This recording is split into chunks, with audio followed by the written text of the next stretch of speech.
ketiga, beliau mengatakan amin. Sahabat pun menjadi keheranan. Mengapa Rasulullah SAW sampai mengucapkan amin 3 kali? Padahal tidak seperti biasanya. Dan terkadang amin ini kita ucapkan ketika ada yang bermohon, meminta kepada Allah Subhanahu wa Ta'ala, kemudian kita aminkan. Maka seorang sahabat bertanya, ya Rasulullah, mengapa seperti itu? Rasulullah menjawab, tadi itu atani Jibril datang kepadaku dan mengucapkan, mengabarkan kepadaku 3 hal. Yang pertama, kata Rasulullah, Jibril mengatakan, Raqima anhu rajulin man dzukirtu 'indahu wa lam yusalli 'alaihi. Sungguh sangat celaka orang yang disebutkan namaku, disebut nama Rasulullah SAW, kemudian ia enggan untuk bersalawat kepada beliau. Ini yang pertama. Makanya Rasulullah mengatakan amin.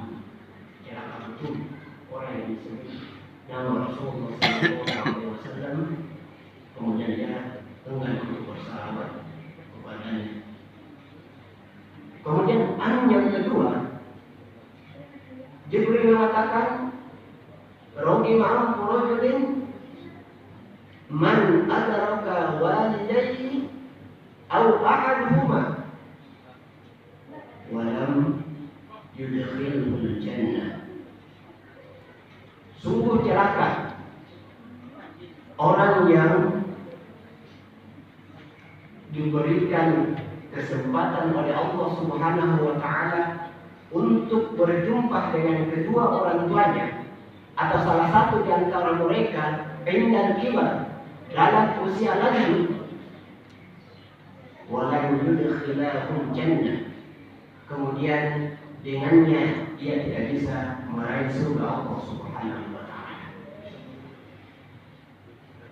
Ketika kita mendapati orang tua kita dalam usia lanjut 60, 70 sampai 80 tahun, kemudian kita tidak bisa berbakti kepadanya, maka kata Jibril, itu orang yang sangat celaka.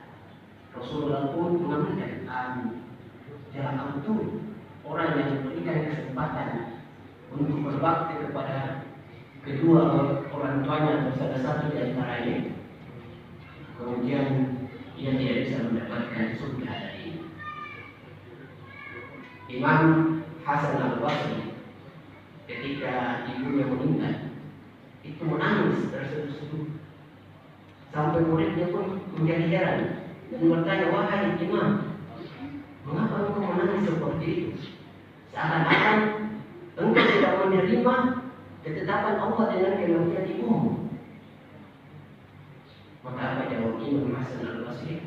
Beliau mengatakan, bukanlah kematian ibuku yang aku tangisi, namun yang menyebabkan aku menangis karena salah satu dari pintu surga telah ditutup untukku.